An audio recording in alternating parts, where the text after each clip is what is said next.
아버지, 앞으로는 여기로 찾아오지 마세요. 아이들한테 좋지 않습니다. 아들이 아버지한테 한 말이었습니다.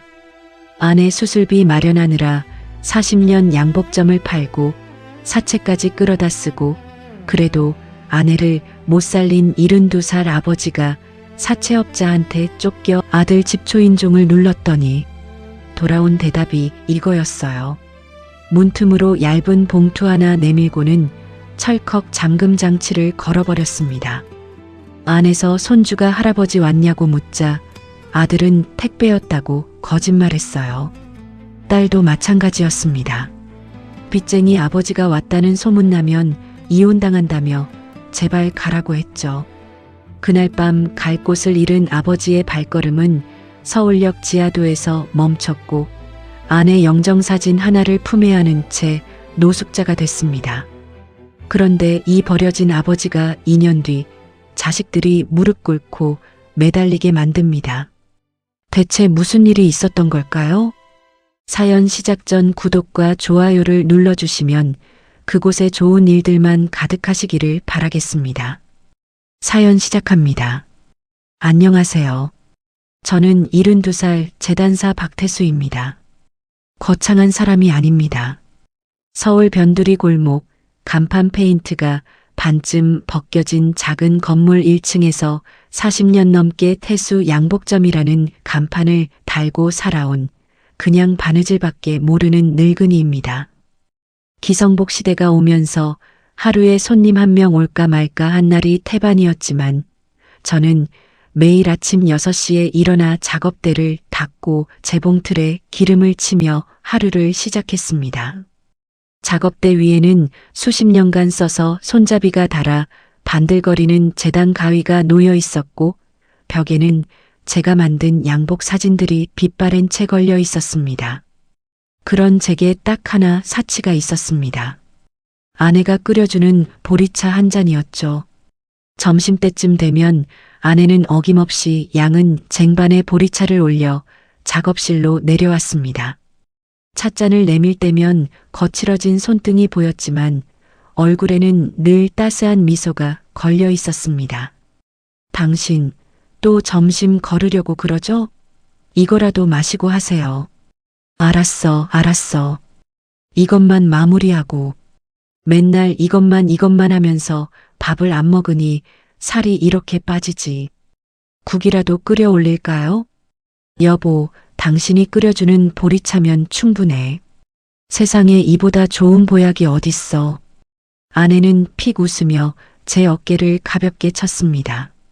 그렇게 투닥거리면서도 찻잔을 받아드는 그 시간이 하루 중 가장 따뜻한 순간이었습니다. 그 웃음 하나로 저는 또 반나절을 버텼어요. 돌이켜보면 우리 부부의 인생에서 우리 자신을 위해 쓴 돈은 거의 없었습니다. 번 돈은 고스란히 아들 성훈이의 학원비로 딸 유진이의 대학 등록금으로 빠져나갔습니다. 그래도 후회는 없었습니다. 성훈이는 수지에서 번듯한 아파트를 장만하고 은행 지점장까지 올라갔고 유진이는 광명에서 아이들 영재 교육에 열을 올리며 남부럽지 않게 살고 있었으니까요. 명절에 자식들이 보내오는 짤막한 안부 전화 한 통이면 저희 부부는 한 달을 웃으며 보낼 수 있었습니다. 결혼 45주년이 다가오던 어느 가을날이었습니다. 저는 작업대 서랍 깊숙이 숨겨둔 봉투를 꺼냈습니다. 석 달 동안 푼푼히 모은 돈이었죠. 동네 국밥집에서 소머리 국밥이라도 함께 먹자고 말할 생각에 혼자 입꼬리가 올라갔습니다. 아내가 좋아하는 분홍 카네이션 한 다발도 사야겠다고 마음먹으며 작업실 문을 나서려는 찰나였습니다. 쿵! 둔탁한 소리에 뒤를 돌아보니 아내가 가슴을 움켜쥔 채 부엌 바닥에 쓰러져 있었습니다. 얼굴이 하얗게 질려 있었고 입술은 시퍼렇게 변해 있었습니다. 끓던 보리차 주전자가 기울어져 물이 바닥에 퍼지고 있었지만 아내는 꿈쩍도 하지 못했습니다. 저는 비명을 지르며 달려가 아내의 몸을 안아 올렸습니다. 119에 전화하는 동안 제 목소리가 떨려서 주소를 3번이나 다시 말해야 했습니다. 구급차 안에서 저는 아내의 손을 놓지 못했습니다. 산소 마스크 너머로 겨우 뜬 아내의 눈이 저를 올려다봤습니다.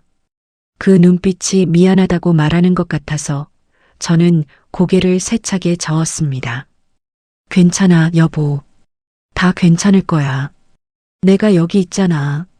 아내가 산소 마스크 안에서 가까스로 입을 열었습니다. 당신 미안해요. 나 때문에. 무슨 소리를 해? 입 다물고 힘 아껴. 저는 아내의 손을 더 꽉 쥐었습니다. 그 가느다란 손가락이 이렇게 약해진 것을 왜 진작 몰랐을까? 자책이 목구멍까지 차올랐습니다. 응급실에서 의사가 제 앞에 섰습니다. 보호자분 검사 결과 희귀심장 질환으로 확인됐습니다. 지금 당장 수술을 하지 않으면 상당히 위험한 상황입니다. 수술비는 얼마나 듭니까? 수술비에 입원비, 사후 관리까지 합치면 수천만 원은 각오하셔야 합니다. 의사의 목소리가 점점 멀어지더니 귀가 먹먹해졌습니다. 저는 복도 의자에 주저앉아 두 손으로 얼굴을 감쌌습니다. 평생 번 돈은 전부 자식들에게 흘러들어갔고 제 통장 잔고는 100만 원이 채 되지 않았습니다. 남은 거라곤 낡아빠진 양복점 건물 하나뿐이었죠. 다음 날 아침 은행 문을 두드렸습니다. 대출 상담 창구에 앉은 젊은 직원은 제 신분증과 소득 서류를 번갈아 보더니 난처한 표정을 지었습니다. 어르신, 죄송합니다만 고령이시고 소득 증빙이 어려워서 대출이 불가합니다. 40년 동안 한 번도 빚진 적 없는 사람입니다. 양복점 건물이라도 담보로 잡으면 안 되겠습니까? 규정상 어렵습니다, 어르신. 정말 죄송합니다. 직원은 고개를 절레절레 저었습니다. 은행 문을 나서는 제 등 뒤로 자동문이 닫히는 소리가 유독 크게 울렸습니다. 40년을 일했는데 사회는 저를 돈 한 푼 빌려줄 수 없는 사람으로 분류했습니다.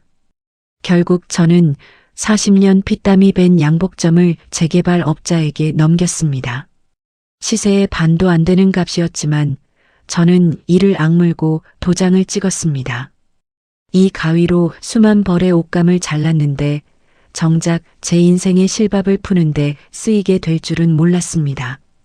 그런데도 돈이 모자랐습니다. 수술비와 입원비를 합치면 양복점 처분 대금으로는 턱없이 부족했습니다. 밤마다 병원 복도를 서성이며 머리를 쥐어뜯었습니다.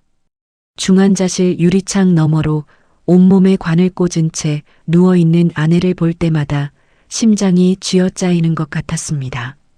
며칠을 잠도 못 자고 헤매다가 병원 앞 전봇대에 붙은 명함 하나가 눈에 들어왔습니다. 급전 대출, 무담보, 즉시 실행. 이성이 남아 있었다면 절대 전화하지 않았을 번호였습니다. 하지만 그때 제 머릿속에는 오직 아내의 하얗게 질린 얼굴뿐이었습니다.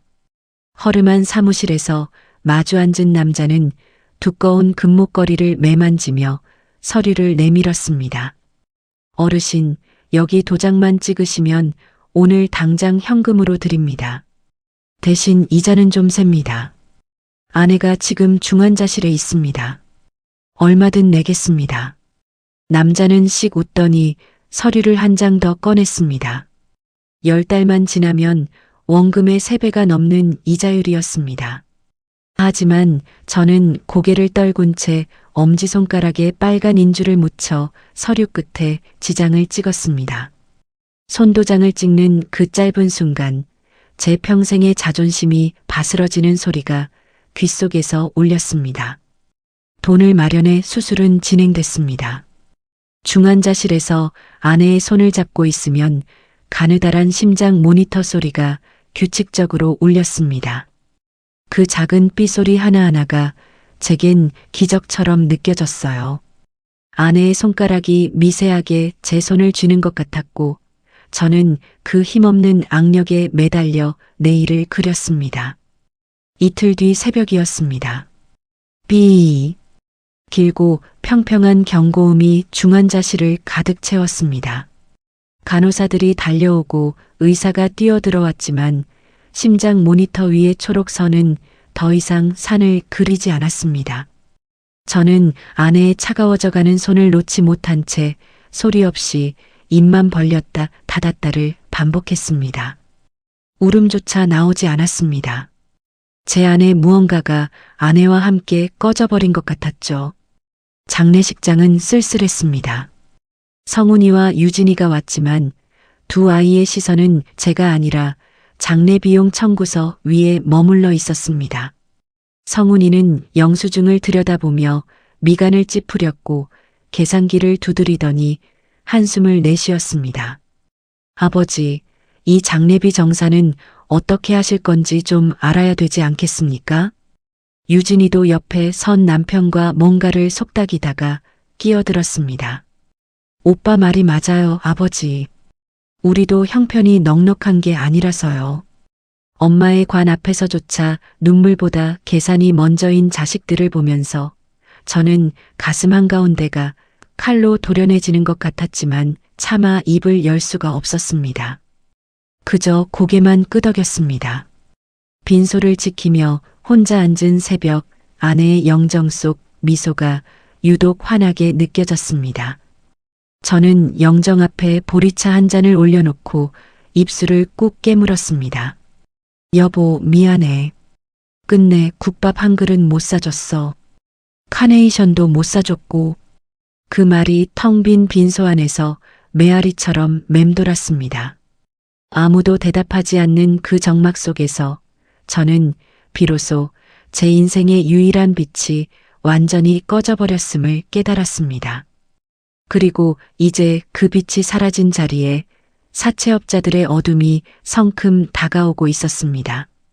장례를 치르고 돌아온 곳은 보증금 없이 월세만 내는 반지하 원룸이었습니다. 양복점을 넘기고 급하게 구한 방이었죠. 8평 남짓한 공간에 곰팡이 냄새가 배어 있었고 천장 모서리에는 누런 물 자국이 번져 있었습니다. 반지하 창문으로는 지나가는 사람들의 발목만 보였습니다. 저는 아내의 영정 사진을 창가 선반 위에 조심스럽게 올려놓고 그 앞에 주저앉았습니다. 방 안에는 아무 소리도 없었습니다. 보리차를 끓여주는 사람도 밥 먹으라고 잔소리하는 사람도 없는 방. 그 정막이 벽에서 스며 나와 온몸을 조여오는 것 같았습니다. 장례가 끝난 지 나흘째 되던 아침이었습니다. 현관문을 두드리는 소리에 눈을 떴는데 두드리는 게 아니라 때리는 것에 가까웠습니다. 문 너머로 굵직한 목소리가 쏟아졌습니다. 박태수 씨, 문 열어요. 이자 밀린 거 알면서 왜 전화를 안 받아? 심장이 쿵 내려앉았습니다. 사채업자였습니다. 이불을 끌어안은 채 숨을 죽였지만 문짝이 떨어져 나갈 듯한 굉음은 멈추지 않았습니다. 장례 치르느라 바빴다는 거 다 알아.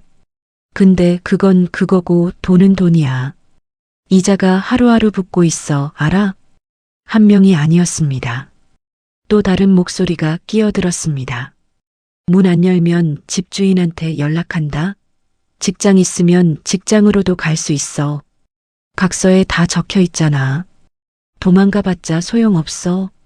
내일까지 이자 안 가져오면 그때는 내가 알아서 할 거야. 발자국 소리가 멀어진 뒤에도 저는 한참 동안 움직일 수가 없었습니다.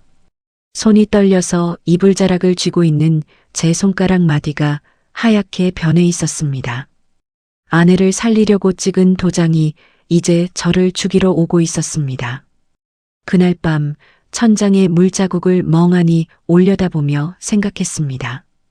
평생 한 번도 자식들에게 손을 벌린 적이 없었습니다. 아이들 학비를 벌기 위해 새벽 4시에 일어나 양복 수선을 했던 밤들, 허리가 끊어질 것 같아도 병원 한 번 안 가고 버텼던 날들이 주마등처럼 스쳤습니다. 그 세월의 무게라면 한 번쯤은 기댈 수 있지 않을까? 저는 떨리는 손으로 성훈이에게 전화를 걸었습니다. 신호음이 5번 울리고 6번 울리다가 끊어졌습니다. 다시 걸었습니다. 이번에는 2번 만에 끊어졌습니다. 누군가 화면을 보고 일부러 끄는 것이었습니다. 3번째로 걸자 전원이 꺼진 안내 멘트가 흘러나왔습니다. 저는 전화기를 내려놓고 한참을 가만히 앉아 있었습니다. 직접 찾아가기로 했습니다. 다음 날 아침 수지행 버스에 올랐습니다. 주머니 속 동전을 세어보니 왕복 교통비가 빠듯했습니다. 1시간 반을 달려 도착한 성훈이의 아파트 단지는 제가 사는 세상과는 달랐습니다. 단지 입구에 조경된 나무들이 줄지어 서 있었고 지하 주차장에는 번쩍이는 외제차들이 가지런히 놓여 있었습니다. 저는 낡은 점퍼 지퍼를 목까지 올리고 엘리베이터를 탔습니다. 초인종을 눌렀습니다. 안에서 발소리가 들리더니 도어록 화면을 확인했는지 잠시 정적이 흘렀습니다. 문이 열릴 때까지 체감으로 1~2분은 지난 것 같았습니다. 문틈으로 성훈이의 얼굴이 보였습니다. 아들은 저를 보자마자 눈이 커졌다가 곧 복도 양쪽을 두리번거렸습니다. 이웃이 보는지를 살피는 것이었습니다. 아버지, 왜 갑자기 여기까지 오신 거예요? 전화를 하셨어야지. 전화를 했는데 안 받더구나. 성훈이는 대답 대신 입술을 꾹 다물었습니다. 저를 안으로 들이지도 그렇다고 나오지도 않은 채 문틈에 어깨를 기대고 서 있었습니다. 현관 너머로 넓은 거실이 어렴풋이 보였습니다. 벽걸이 대형 화면에서 무언가 흘러나오고 있었고 아이의 웃음소리도 들렸습니다. 불과 3미터 거리에 따뜻한 세상이 있었지만 그 문은 저에게 열리지 않았습니다. 저는 자존심을 삼키고 입을 열었습니다. 성훈아, 사정이 급해서 그런다. 엄마 수술비 때문에 빌린 돈이 있는데 이자가 눈덩이처럼 불어나고 있어. 조금만 도와줄 수 있겠니? 성훈이의 표정이 딱딱하게 굳었습니다. 한쪽 손으로 문틈을 더 좁히며 목소리를 낮췄습니다. 아버지, 저도 사정이 있습니다. 영끌에서 이 아파트 산 거 아시잖아요. 금리가 올라서 이자 감당하기도 빠듯하다고요. 아파트값도 떨어지고 있어서 저도 하우스푸어 신세라니까요. 조금만이라도 안 되겠니? 이자만이라도. 성훈이는 한숨을 내쉬더니 뒤로 돌아가 뭔가를 가져왔습니다. 얇은 봉투 하나였습니다. 제 손에 쥐어주면서 눈을 마주치지 않았습니다. 이게 제가 드릴 수 있는 전부입니다. 아버지, 솔직히 말씀드릴게요. 앞으로는 여기로 찾아오지 말아주세요. 이웃들 눈도 있고 아이들한테도 좋지 않습니다. 성훈아, 아버지, 제발이요. 저도 가정이 있는 사람입니다. 문이 닫혔습니다. 잠금 장치가 찰컥하고 걸리는 소리가 복도에 울렸습니다. 저는 그 닫힌 문 앞에 서서 한참을 움직이지 못했습니다. 안에서 아이가 묻는 소리가 희미하게 새어나왔습니다. 할아버지 왔어? 하는 소리에 성훈이가 아니야, 택배였어. 하고 대답하는 게 들렸습니다. 제 존재가 택배 한 통만도 못한 것이 되어버린 순간이었습니다. 봉투를 열어보니 몇 장 되지 않는 돈이었습니다. 사채 이자의 10분의 1도 안 되는 금액이었지만 그보다 저를 무너뜨린 것은 돈의 액수가 아니었습니다. 다신 오지 말라는 그 한마디였습니다. 복도 차가운 바닥에 주저앉아 두 무릎을 끌어안았습니다. 내가 저 아이를 새벽마다 업어서 병원에 다녔는데, 내가 저 아이 교복을 손수 줄여줬는데, 삼킨 말들이 목구멍에서 덩어리째 뭉쳐 올라왔습니다. 그래도 유진이가 있었습니다. 딸이니까 다르지 않을까 하는 마지막 한 가닥 희망이었습니다. 수지에서 광명까지 버스 2번을 갈아타고 1시간 반을 더 달렸습니다. 성훈이가 쥐어준 얇은 봉투가 주머니 안에서 구겨지는 감촉이 느껴졌습니다. 좌석에 앉아 창밖을 보는데 눈물이 흘렀고 저는 고개를 돌려 창문에 이마를 대고 소리 없이 울었습니다. 유진이의 집 앞에 도착했을 때 마침 유진이가 현관에서 나오고 있었습니다. 잘 차려입은 옷에 아이 둘의 손을 하나씩 잡고 있었습니다. 저를 발견한 유진이의 얼굴이 순식간에 사색이 됐습니다. 아이들을 얼른 뒤로 밀더니 저에게 다가와 낮고 빠른 목소리로 쏘아붙였습니다. 아빠, 왜 여기 온 거야? 오빠한테 갔다 오신 거죠? 오빠가 전화했어요. 유진아, 아빠가 지금 정말 어려운 상황이야. 사채업자들이. 아빠, 나도 남편이랑 시댁이 있는 사람이에요. 빚쟁이 아버지가 찾아왔다는 소문이라도 나면 나 이혼당해요. 애들 국제학교 보내느라 허리가 휘는데 아빠까지 왜 내 앞길을 막아요? 유진아, 아빠가 이 나이에 너한테 이렇게 매달리는 게 쉬운 줄 아니. 조금만, 딱 이번만. 아빠 안 돼요. 유진이는 고개를 세차게 저었습니다. 그러더니 뒤에 서 있는 아이들을 의식한 듯 목소리를 더 낮췄습니다. 제발 여기서 이러지 마세요. 애들이 보고 있잖아요. 유진이의 눈에 눈물이 고여 있었지만 그건 제 처지에 대한 눈물이 아니라 자기 체면이 무너질까봐 흘리는 눈물이었습니다.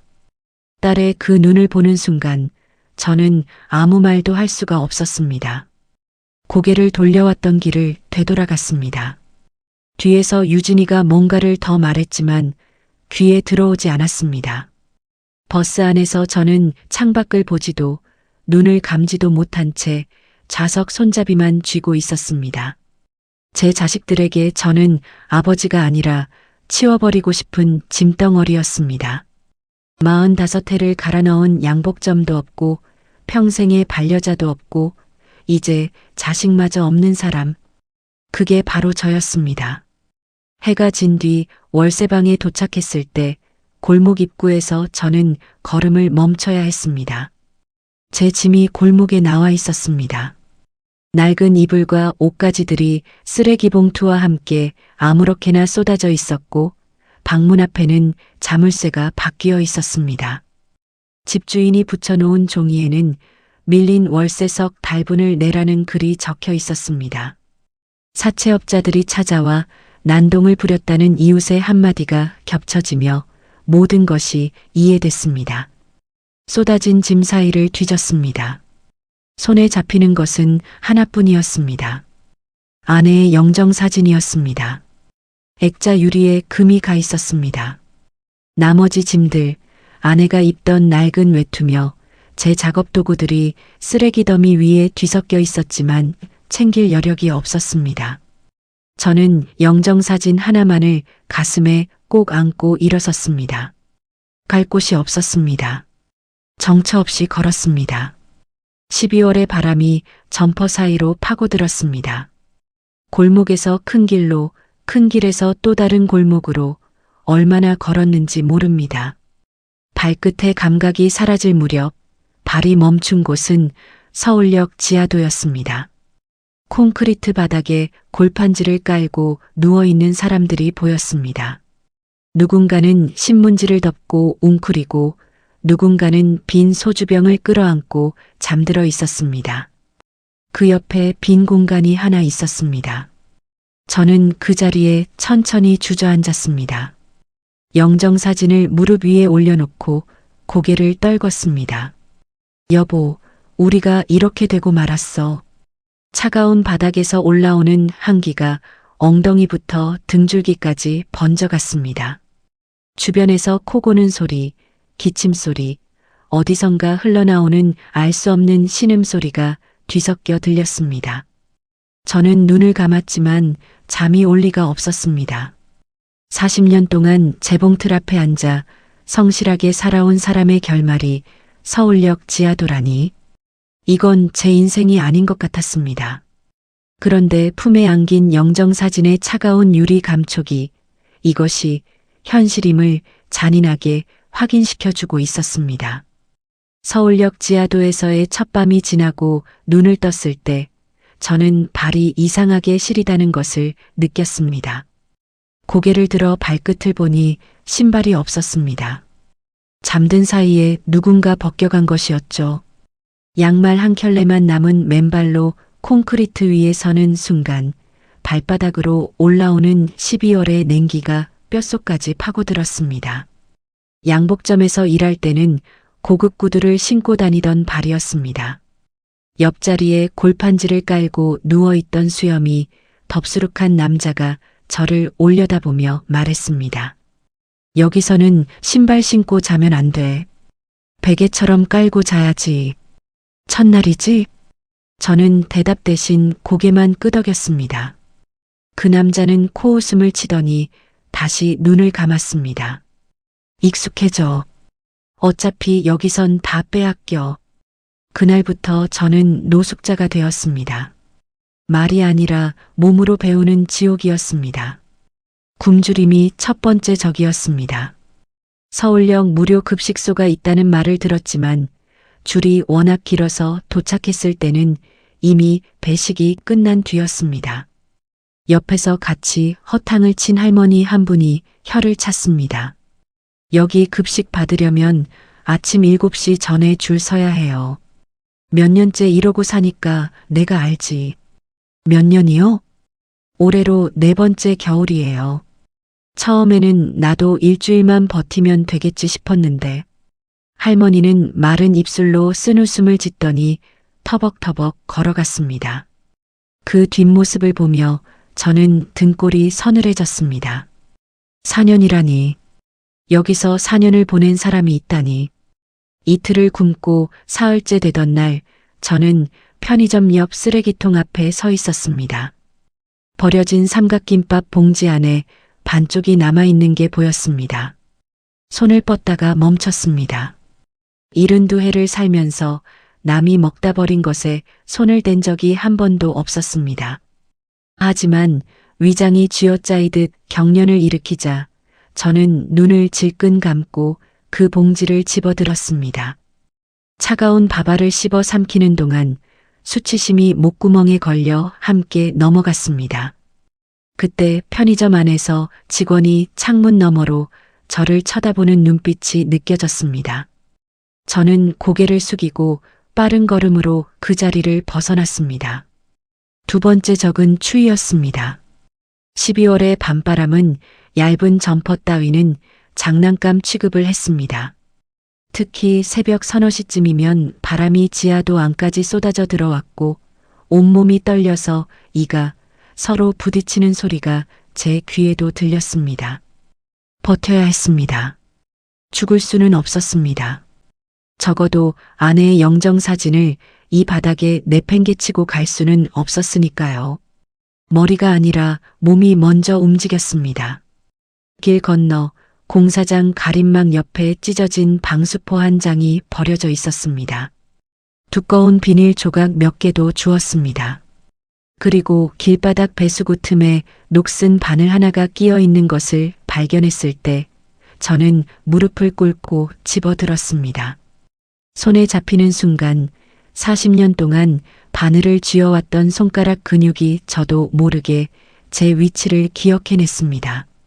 낚싯줄 역할을 할 만한 가느다란 노끈도 쓰레기 더미에서 찾아냈습니다. 그날 밤 저는 지하도 구석에 웅크리고 앉아 방수포를 재단하기 시작했습니다. 가위가 없으니 손으로 찢고 녹슨 바늘에 노끈을 깨어 한 땀 한 땀 꿰매기 시작했습니다. 원단이 아닌 방수포를 바늘로 뚫는 건 손가락 끝이 찢어질 만큼 힘든 일이었지만 바느질을 하는 동안만큼은 추위도 굶주림도 자식들에게 버림받은 서러움도 잠시 잊을 수 있었습니다.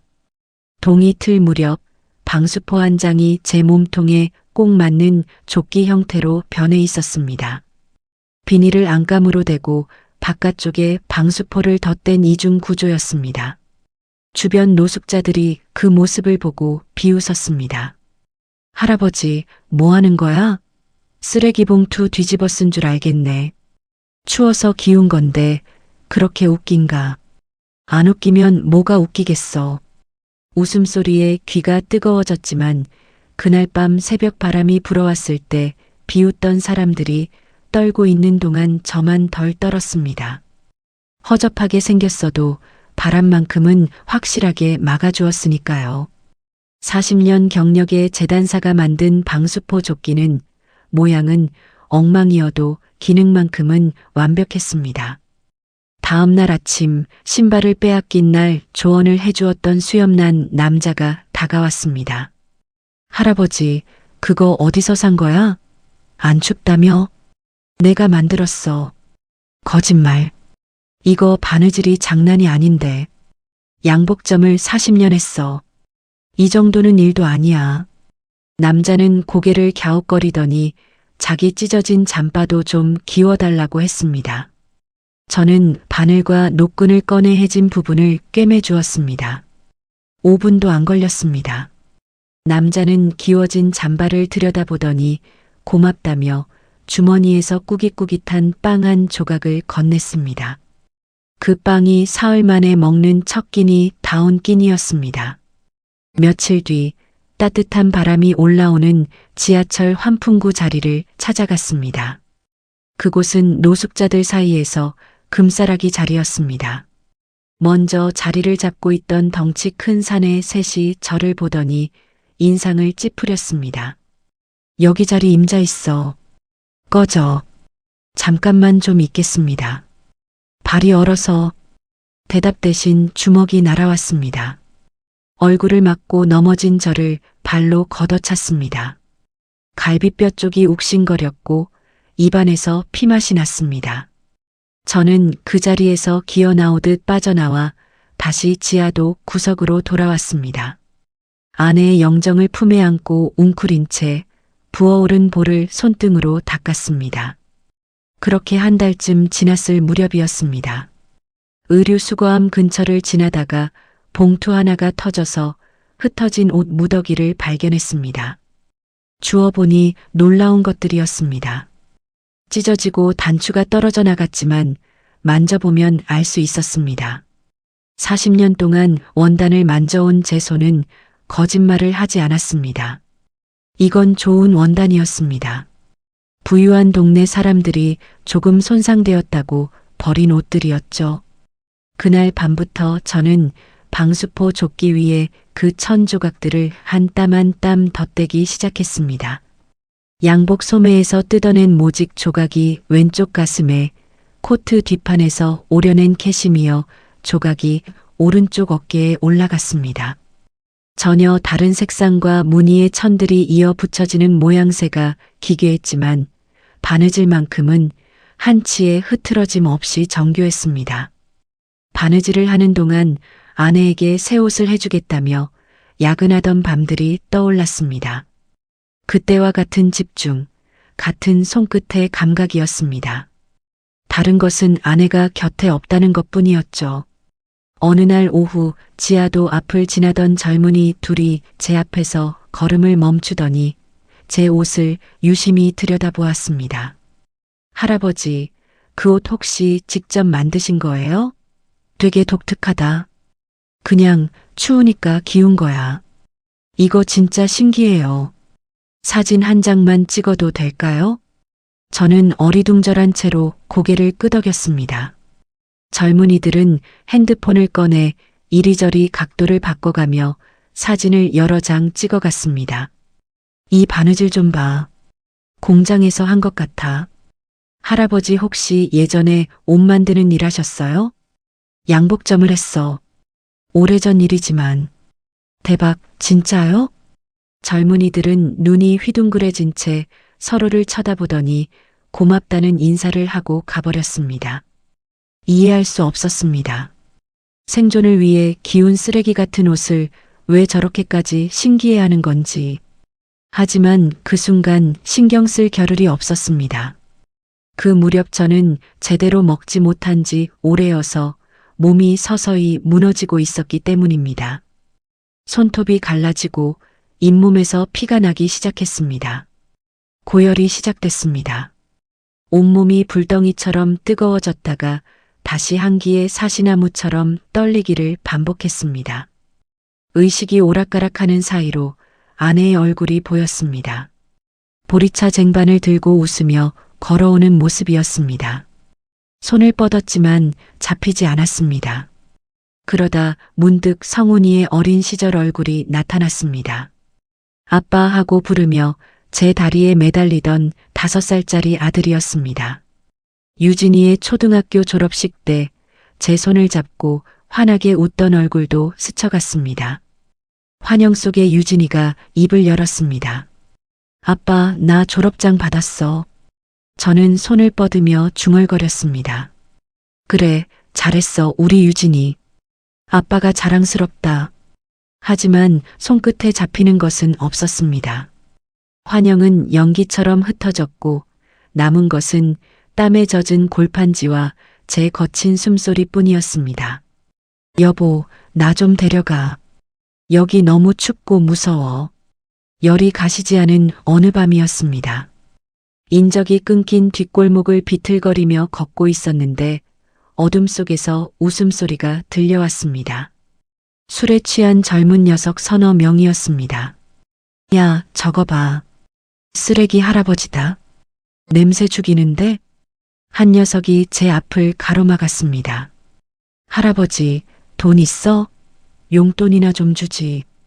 돈 없어. 제발 가거라. 돈 없는 게 어딨어. 주머니 한번 뒤져볼까? 저항할 힘 같은 건 남아있지 않았습니다. 밀치는 손에 넘어졌고 발길질이 시작됐습니다. 갈비뼈 쪽에서 뭔가가 부러지는 듯한 소리가 났고 눈앞이 번쩍이더니 캄캄해지기를 반복했습니다. 온몸에 피멍이 들고 뼈가 부서지는 듯한 끔찍한 고통이 밀려왔습니다. 차가운 아스팔트 위에 쓰러진 채 피가 얼굴을 타고 흘러 콘크리트 틈으로 스며들었습니다. 고개를 겨우 돌리니 손이 닿는 곳에 아내의 영정사진이 나뒹굴고 있었습니다. 떨리는 손으로 끌어당겨 가슴에 안았습니다. 금간 유리 너머로 아내의 미소가 흐릿하게 보였습니다. 여보, 나도 이제 당신 곁으로 갈게. 그 말을 마지막으로 의식이 꺼져갔습니다. 귀에 남은 마지막 소리는 멀어지는 발소리와 제 가슴 위에서 덜그럭거리는 액자 유리 소리뿐이었습니다. 저승인 줄 알았습니다. 눈을 떴을 때 가장 먼저 느낀 것은 따뜻함이었습니다. 뼛속까지 파고들던 한기가 아니라 온몸을 포근하게 감싸는 온기였습니다. 천장에 형광등이 켜져 있었고 코끝에 미역국 냄새가 희미하게 감돌았습니다. 고개를 돌리자 낡았지만 정리가 잘 된 공간이 보였습니다. 벽면에 옷걸이들이 줄지어 걸려 있었고 구석에는 원단과 천 조각들이 상자째 쌓여 있었습니다. 제 몸 아래에는 오래된 가죽 소파가 있었고 누군가 담요를 덮어놓은 것이었습니다. 어르신 깨셨어요? 고개를 돌리니 29쯤 되어 보이는 젊은 청년이 양은 냄비를 들고 서 있었습니다. 단발머리에 앞치마를 두른 모습이었는데 눈매가 순하고 입꼬리가 살짝 올라간 얼굴이었습니다. 처음 보는 사람이었습니다. 여기가 어디야? 제 작업실이에요. 빈티지 의류 쇼핑몰을 하고 있는데 옷 구하러 골목을 돌아다니다가 어르신이 피투성이로 쓰러져 계신 걸 발견했습니다. 청년은 냄비를 작은 탁자 위에 올려놓으며 말을 이었습니다. 솔직히 처음에는 무서웠어요. 근데 어르신 가슴에 사진 액자를 꼭 안고 계시는 걸 보니까 차마 그냥 지나칠 수가 없었습니다. 영정사진. 저는 벌떡 상체를 일으키다 갈비뼈 쪽에서 터져나오는 통증에 얼굴을 찡그렸습니다. 청년이 황급히 달려와 제 등을 받쳐주었습니다. 천천히, 천천히요. 사진은 저쪽 선반 위에 잘 올려놨으니까 걱정 마세요. 고개를 돌리니 선반 위에 아내의 영정사진이 놓여 있었습니다. 금간 유리를 누군가 테이프로 정성스레 붙여 놓았습니다. 그 사소한 배려에 코끝이 찡해졌습니다. 이름이 뭐니? 윤도연이요. 도연이라고 부르시면 됩니다. 도연이는 냄비에서 미역국을 뜨더니 밥과 함께 쟁반에 올려 가져왔습니다. 김이 모락모락 나는 그릇을 받아들었을 때 손이 떨렸습니다. 숟가락을 쥐려 해도 손가락에 힘이 들어가지 않았습니다. 도연이가 조심스럽게 숟가락을 제 손에 쥐어주었습니다. 따뜻한 국물이 목구멍을 타고 내려가는 순간 온몸의 세포가 다시 살아나는 것 같았습니다. 한 달 넘게 차가운 빵 조각과 남이 먹다 버린 밥으로 연명하던 위장이 뜨거운 국물을 만나자 놀란 듯 울렁거렸지만 저는 멈출 수가 없었습니다. 한 숟갈, 두 숟갈 허겁지겁 떠넣다가 문득 국물 맛이 아내가 끓여주던 그 맛과 비슷하다는 게 느껴졌습니다. 숟가락을 든 채 눈물이 뚝뚝 떨어졌습니다. 밥그릇 위에 국그릇 위에 눈물이 떨어져 동그란 파문을 만들었습니다. 도연이는 아무 말도 하지 않았습니다. 제 맞은편에 조용히 앉아 저의 울음이 그칠 때까지 가만히 기다려 주었습니다. 한참이 지나서야 저는 소매로 눈을 훔치며 입을 열었습니다. 고맙다, 청년. 천천히 드세요, 어르신. 더 끓일 수 있으니까. 그 침묵과 그 한마디가 어떤 위로의 말보다 깊게 가슴에 박혔습니다. 도연이는 제 과거를 캐묻지 않았습니다. 어디서 왔는지, 왜 길에서 쓰러져 있었는지 한마디도 물어보지 않았습니다. 대신 아침마다 죽이나 국을 끓여다 주었고 약국에서 사온 진통제와 소독약으로 상처를 닦아주었습니다. 소독약이 쓸릴 때마다 제가 인상을 찌푸리면 도연이는 미안한 듯 웃으며 후후 불어주었습니다. 셋째 날 아침이었습니다. 도연이가 죽을 끓이며 물었습니다. 어르신, 이거 드시고 좀 나으시면 병원에 가보셔야 해요. 갈비뼈 쪽이 걱정돼서. 병원은 됐어. 이 나이에 안 아픈 데가 어딨겠니? 밥 먹여주는 것만으로 충분해. 그래도요. 도연이는 입을 삐죽 내밀었지만 더 이상 강요하지 않았습니다. 어린 손자가 할아버지를 돌보듯 아무런 대가도 바라지 않는 순수한 손길이었습니다. 며칠이 지나자 열이 내리고 부기도 빠지기 시작했습니다. 갈비뼈 쪽 통증은 여전했지만 혼자 일어나 앉을 수 있을 정도로 기력이 돌아왔습니다. 맛있는 밥을 먹고 따뜻한 곳에서 잤으니 당연한 일이었겠지만 한 달 넘게 길바닥에서 썩어가던 몸에게 그것은 기적과 다름없었습니다. 몸을 추스르면서 작업실을 찬찬히 둘러보았습니다. 벽면에 걸린 옷들은 대부분 헌 옷이었고 한쪽 구석에는 찢어지거나 지퍼가 망가진 옷들이 산더미처럼 쌓여 있었습니다. 가격표가 붙어 있는 것으로 보아 팔려고 내놨다가 상태가 안 좋아서 내린 것들이었습니다. 재단사의 눈은 속일 수 없었습니다. 이 작업실은 잘 안 되고 있구나 하는 것을 단번에 알아챘습니다. 찢어진 옷을 고칠 기술이 없으니 사온 옷의 절반은 그대로 썩히고 있는 것이었습니다. 열정은 넘치는데 기술이 따라가지 못하는 전형적인 청년 사업자의 한계가 눈에 들어왔습니다. 밤에 도연이가 배달 알바를 하러 나갈 때 물었습니다. 밤에도 일을 하니? 도연이는 멋쩍게 웃으며 헬멧을 썼습니다. 쇼핑몰만으로는 월세도 안 나와서요. 수선 기술이 없으니 사입한 옷 상태가 안 좋으면 그냥 재고로 썩히거든요. 저쪽에 쌓인 거 보이시죠? 전부 팔지 못하는 악성 재고입니다. 그러면서 나 같은 사람까지 걷어들여? 하하, 그냥 어르신 보고 못 본 척하면 잠이 안 올 것 같아서요. 도연이가 나간 뒤 작업실에 혼자 남겨졌습니다. 시계를 보니 밤 11시였습니다. 잠이 오지 않았습니다. 빚만 지고 떠날 수는 없다는 생각이 머릿속을 맴돌았습니다. 이 청년은 자기 살림도 빠듯한데 모르는 노인을 업어다 먹이고 재우고 있었습니다. 무엇이라도 해야 했습니다.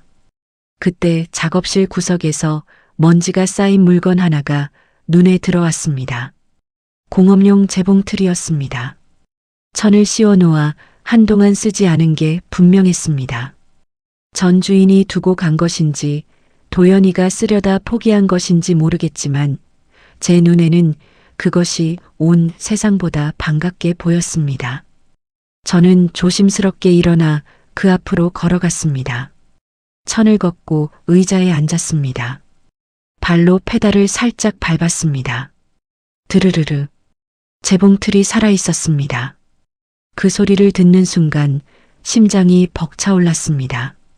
양복점에서 매일 아침 듣던 바로 그 소리였습니다. 손가락이 저절로 원단 받침대 위를 더듬었고 실꿰는 구멍을 찾아 움직였습니다. 40년 동안 제 손을 거쳐간 수만 벌의 옷들이 그 소리와 함께 주마등처럼 스쳐갔습니다. 악성재고 더미로 눈을 돌렸습니다. 찢어진 코트, 안감이 뜯어진 재킷, 소매가 해진 셔츠. 도연이에게는 쓰레기였지만 제 눈에는 달랐습니다.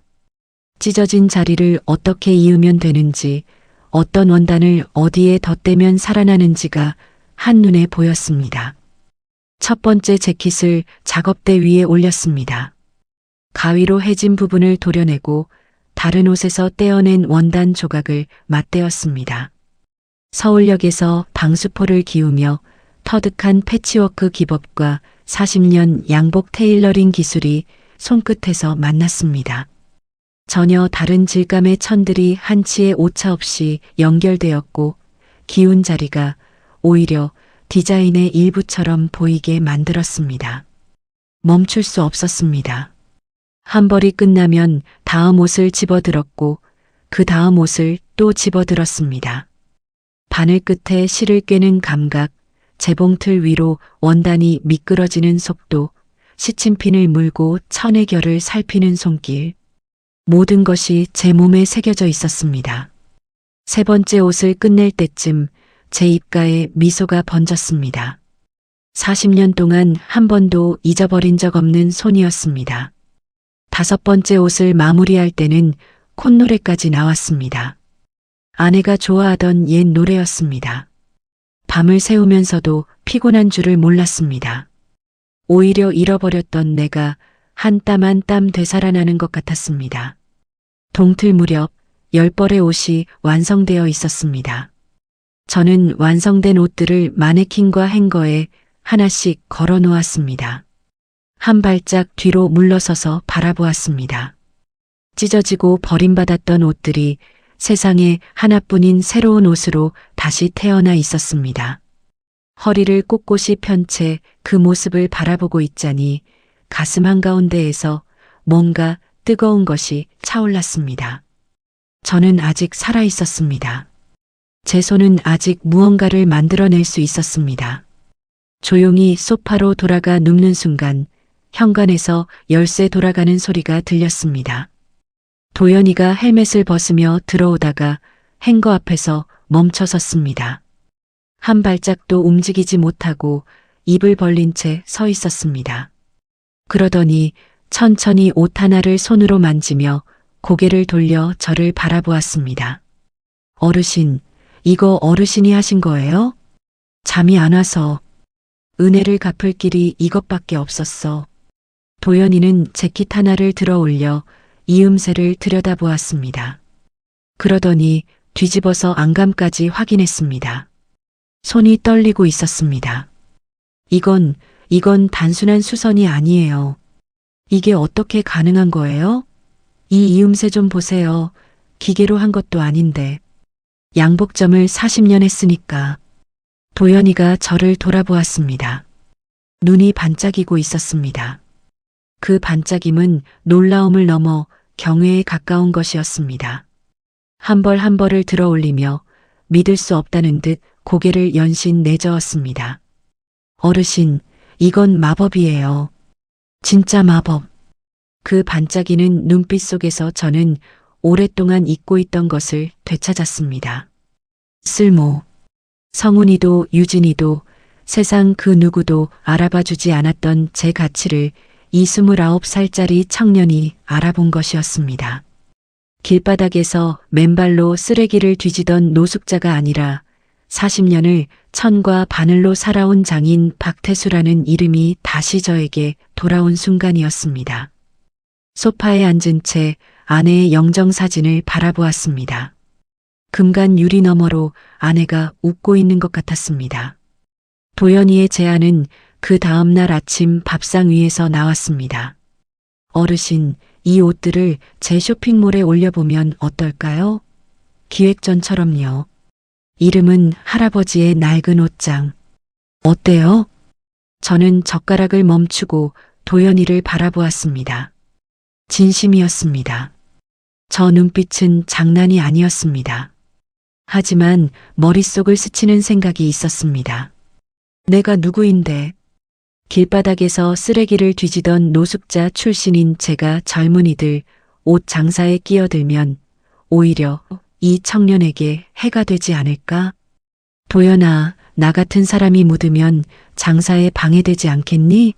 나는 주소도 없고 주민등록증도 제대로 없는 사람이야. 말끝을 흐리는 저를 도연이가 손을 내저으며 막았습니다. 어르신, 이건 40년 세월이 아니면 절대 낼 수 없는 거예요. 요즘 젊은 사람들은 이런 걸 좋아합니다. 세상에 하나밖에 없는 옷, 손으로 직접 만든 옷. 그게 얼마나 귀한 건지 어르신은 모르시는 거예요. 하지만 어르신, 제 말 한 번만 믿어보세요. 제가 판매하고 어르신이 만드시면 됩니다. 저한테는 기술이 없고 어르신한테는 판로가 없잖아요. 딱 맞는 거예요. 도연이의 확신에 찬 목소리에 저도 모르게 고개가 끄덕여졌습니다. 그날 오후 우리는 작은 탁자에 마주 앉아 동업계약서를 작성했습니다. 도연이가 사입과 판매를, 제가 수선과 디자인을 맡기로 했습니다. 수익은 정확히 반반으로 나누기로 했습니다. 도연이가 먼저 서명하고 펜을 건넸습니다. 계약서 끝에 서명을 하는데 지난번 사채업자 서류에 도장을 찍을 때와는 전혀 다른 떨림이 손끝에 전해졌습니다. 공포가 아니라 설렘이었습니다. 도연이는 제가 만든 10벌의 옷을 하나씩 꺼내 깔끔한 배경 앞에서 사진을 찍었습니다. 조명을 비추고 각도를 바꿔가며 찍는 모습이 꽤 익숙해 보였습니다. 촬영이 끝나자 쇼핑몰에 올리겠다며 컴퓨터 앞에 앉았습니다. 저는 소파에 앉아 도연이의 등을 보며 기다렸습니다. 과연 누가 이런 옷을 사줄까 싶은 불안감이 슬그머니 고개를 들었습니다. 저는 아내의 영정사진을 내려다보며 속으로 중얼거렸습니다. 여보, 이거 되는 거 맞겠지? 5분이었습니다. 올린 지 5분 만에 도연이가 의자에서 벌떡 일어나 소리를 질렀습니다. 어르신, 다 팔렸어요.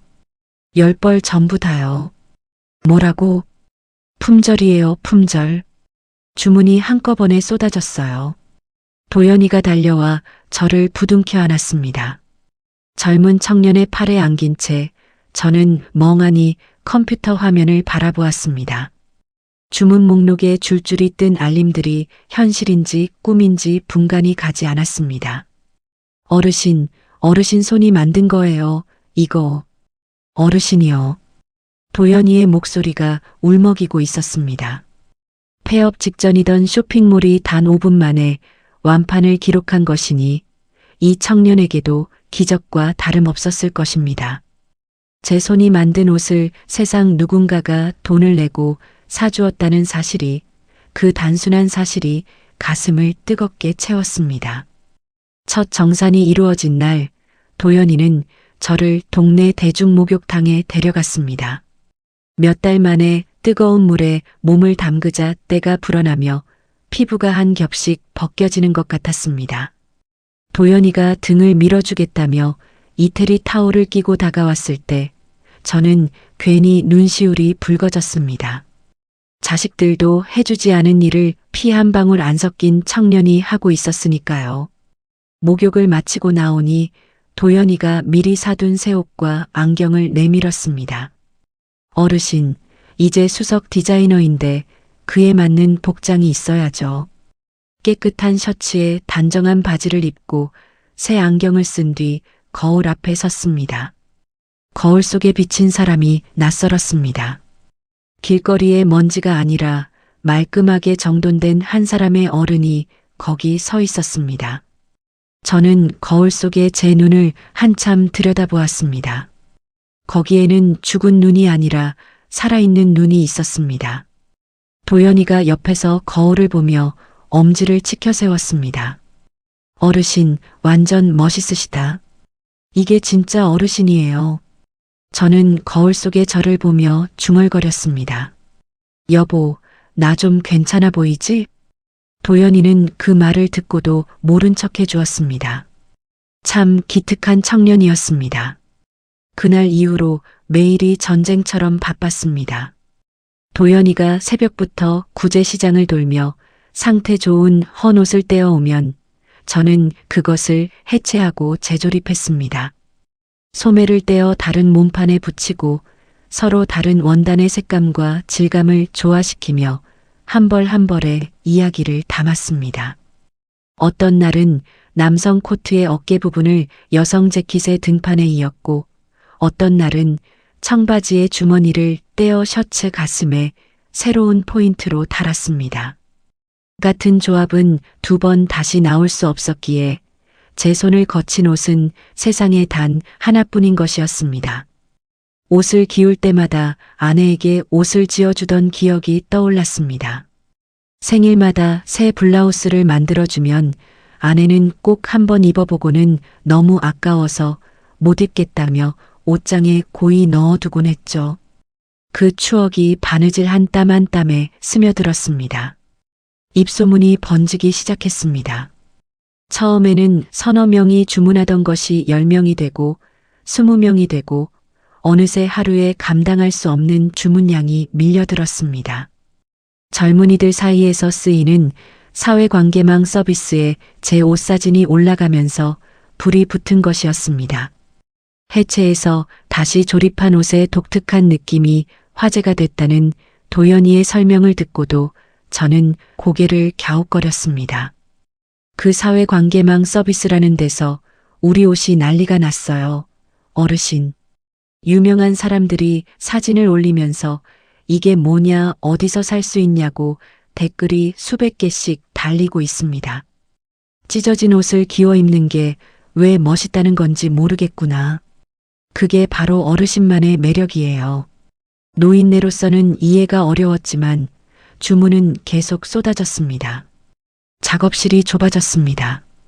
원단 더미와 완성품 사이에서 몸을 비틀며 일하던 날들이 2달쯤 이어지자 도연이가 근처에 더 넓은 공간을 알아봐 왔습니다. 25평짜리 스튜디오였습니다. 햇볕이 잘 드는 2층이었고 작업대를 3개나 놓을 수 있는 넓이였습니다. 이사하는 날 넓은 작업실에 재봉틀을 놓고 의자에 앉았을 때 40년 전 양복점을 처음 열던 날이 떠올라 가슴이 뭉클했습니다. 그때도 이랬습니다. 낡은 재봉틀 하나와 재단 가위 한 자루로 시작했던 그날도 지금처럼 가슴이 두근거렸습니다. 잘 먹고 규칙적으로 생활하자 몸도 달라졌습니다. 갈비뼈 쪽 통증이 사라지고 노숙 시절 굽었던 허리가 조금씩 펴졌습니다. 손톱이 다시 자라고 잇몸에서 피가 나는 것도 멈췄습니다. 재봉틀 앞에 앉으면 12시간도 거뜬히 버틸 수 있는 체력이 돌아왔습니다. 거울 속의 저는 3달 전과 완전히 다른 사람이었습니다. 명절이 다가왔습니다. 설 연휴의 거리는 한산해지고 상점들은 문을 닫았습니다. 갈 곳 없는 건 도연이도 마찬가지였습니다. 부모님이 일찍 돌아가셔서 혼자라는 이야기를 그때 처음 들었습니다. 29회를 홀로 명절을 보내온 청년이었습니다. 저는 아내가 해주던 갈비찜 양념을 기억해내며 직접 장을 보고 요리를 했습니다. 간장과 배즙의 비율, 마늘을 넣는 타이밍, 불 조절의 요령. 아내의 손끝을 떠올리며 하나하나 재현했습니다. 작은 밥상에 마주 앉아 갈비찜을 먹는데 도연이가 한마디 했습니다. 어르신, 저 이런 명절 처음이에요. 누가 차려준 밥 먹는 거요. 나도 마찬가지야. 누가 맞은편에서 같이 먹어주는 명절은. 우리는 서로를 보며 웃었습니다. 핏줄은 한 방울도 섞이지 않았지만 그 밥상 위에 놓인 따뜻함은 피보다 진했습니다. 주문이 폭발적으로 늘자 혼자서는 도저히 감당이 안 됐습니다. 젊은 보조재단사 3명을 고용했습니다. 제가 시침을 잡아주고 바느질 요령을 알려주면 그들은 눈을 반짝이며 따라했습니다. 그중 한 명이 물었습니다. 선생님, 이 이음새는 어떻게 이렇게 매끈하게 나오는 거예요? 비결은 없어. 10,000번을 하면 손이 알아서 기억하는 거야. 40년 동안 쌓아온 기술을 다음 세대에 넘겨준다는 뿌듯함은 돈으로 살 수 없는 것이었습니다. 어린 제자들이 한 땀 한 땀 집중하는 모습을 보면 40년 전 양복점에서 처음 바늘을 잡던 제 모습이 겹쳐 보였습니다. 그리고 수익금이 쌓이자 저는 더 이상 미루지 않았습니다. 도연이의 도움으로 변호사를 선임해 사채업자들에게 연락을 취했습니다. 원금의 정당한 이자까지 전액을 계산해서 한 푼도 남기지 않고 갚아버렸습니다. 사채업자와의 마지막 통화에서 상대방이 놀란 기색을 감추지 못하는 목소리가 수화기 너머로 들렸습니다. 서울역에서 굶주리던 노인이 빚을 전액 청산하러 왔으니 당연했겠죠. 변호사 사무실에서 완제 확인서에 서명을 하는 순간 제 어깨를 짓누르던 보이지 않는 쇠사슬이 끊어져 나가는 소리가 들리는 것 같았습니다. 서명하는 제 손은 떨리지 않았습니다. 사채 서류에 도장을 찍을 때와는 다르게 이번에는 단단했습니다. 아내를 살리기 위해 시작된 빚이었고 저를 지옥으로 끌고 간 빚이었습니다. 그 빚의 마지막 페이지가 비로소 닫혔습니다. 사무실을 나서자 바깥에는 봄바람이 불고 있었습니다. 도연이가 옆에서 활짝 웃으며 말했습니다. 어르신, 이제 빚 걱정은 끝이에요. 진짜 새 출발입니다. 저는 하늘을 올려다보았습니다. 겨울이 지나고 봄이 왔습니다. 어디선가 보리차 향이 나는 것 같았습니다. 아내가 이 모습을 봤다면 뭐라고 했을까? 아마 또 잔소리를 했겠죠. 당신 또 밥 안 먹고 일만 하려고 그러죠 하면서요. 빚을 청산하고 나자 모든 것이 가벼워졌습니다.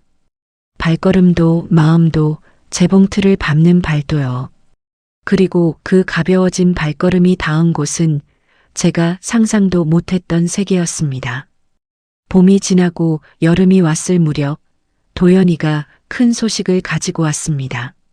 성수동 중심가에 대형 단독 매장을 열 수 있는 기회가 생겼다는 것이었습니다. 그동안 쇼핑몰에서만 팔던 옷을 실제 매장에 걸 수 있게 된 것이죠. 임대료를 듣고 저는 손사래를 쳤습니다. 도연아, 너무 무리하는 거 아니니? 우리가 그만한 규모를 감당할 수 있을까? 어르신, 지금 주물량이면 충분하고도 남습니다. 한번 크게 가야 해요. 도연이의 눈에는 여전히 처음 제 옷을 봤을 때와 같은 반짝임이 있었습니다. 저는 그 눈빛을 보며 고개를 끄덕였습니다. 매장 오픈 날 저는 새벽 5시에 일어나 마지막 옷매무새를 점검했습니다. 행거에 걸린 옷들을 하나하나 손으로 쓸며 주름을 잡아주었습니다. 아내의 영정사진도 작업실에서 가져와 매장 안쪽 선반에 올려놓았습니다. 여보, 지켜봐줘. 속으로 중얼거리고 매장 앞으로 나가보았을 때 저는 입이 딱 벌어졌습니다. 수백 명의 젊은이들이 줄을 서서 기다리고 있었습니다. 새벽부터 와서 기다렸다는 사람도 있었습니다. 쓰레기통을 뒤져 밥을 먹던 노인의 손에서 나온 옷을 사기 위해 젊은이들이 줄을 서 있다니. 그 광경이 현실인지 도무지 믿기지 않았습니다. 문을 열자 사람들이 밀려 들어왔습니다. 옷을 만져보고 이음새를 들여다보고 사진을 찍었습니다. 한 벌 한 벌 손으로 만든 옷이 행거에서 내려지는 속도가 눈에 보일 정도였습니다. 오전 중에 준비한 물량의 절반이 빠져나갔습니다. 한 젊은 여성이 제 앞에 다가와 물었습니다. 혹시 이 옷을 직접 만드신 분이세요? 그렇습니다. 악수 한번 해주실 수 있을까요? 저 이 브랜드 첫 구매 때부터 팬이었어요. 옷에서 온기가 느껴진다고 할까, 기계로 찍어낸 옷하고는 완전히 달라요. 고맙습니다. 그 말이 이 할아버지한테는 제일 큰 보약이에요. 제 거친 손을 잡고 환하게 웃는 낯선 젊은이의 얼굴이 눈에 밟혔습니다. 평생 양복점 구석에서 묵묵히 바느질만 하던 사람에게 팬이라니. 어색해서 어쩔 줄 모르면서도 가슴 한 귀퉁이가 따뜻해지는 것을 느꼈습니다. 성공의 파도는 거기서 멈추지 않았습니다. 유명 패션 잡지에서 단독 인터뷰와 표지 촬영을 요청해 왔습니다. 카메라 앞에 서본 적 없는 저는 당황했지만 도연이가 옆에서 잘하고 계시다며 엄지를 치켜 세워 주어서 간신히 버텼습니다. 그런데 진짜 큰 것은 그 다음이었습니다. 전국 방송의 다큐멘터리 프로그램에서 제 이야기를 취재하겠다며 섭외가 들어온 것이었습니다. 제작진은 이렇게 설명했습니다. 72살 노인이 인생의 바닥에서 장인의 기술로 다시 일어선 이야기, 시청자들이 감동받을 것이라고요. 하지만 그 인생의 바닥이라는 말에 제 머릿속은 복잡해졌습니다. 바닥을 이야기하려면 자식들에게 버림받은 일을 피할 수 없었으니까요. 방송에 나가면 성훈이와 유진이의 체면에 금이 갈 수 있었습니다. 아버지를 노숙자로 내몬 자식들이라는 소문이 퍼지면 그 애들의 직장과 가정에 어떤 영향이 갈지 모를 일이었습니다. 그 아이들이 저를 내쳤는데도 그 걱정을 하고 있는 제가 어이없었지만 부모의 마음이라는 게 그런 것이었습니다. 며칠을 고민하다 도연이와 마주 앉아 이야기를 꺼냈습니다. 도연아, 방송에서 자식들 이야기가 나오면 그 애들이 곤란해지지 않을까 싶어서 차라리 안 하는 게 낫겠지? 어르신, 저도 그 부분이 걱정되긴 했어요. 도연이는 잠시 생각하더니 말을 이었습니다.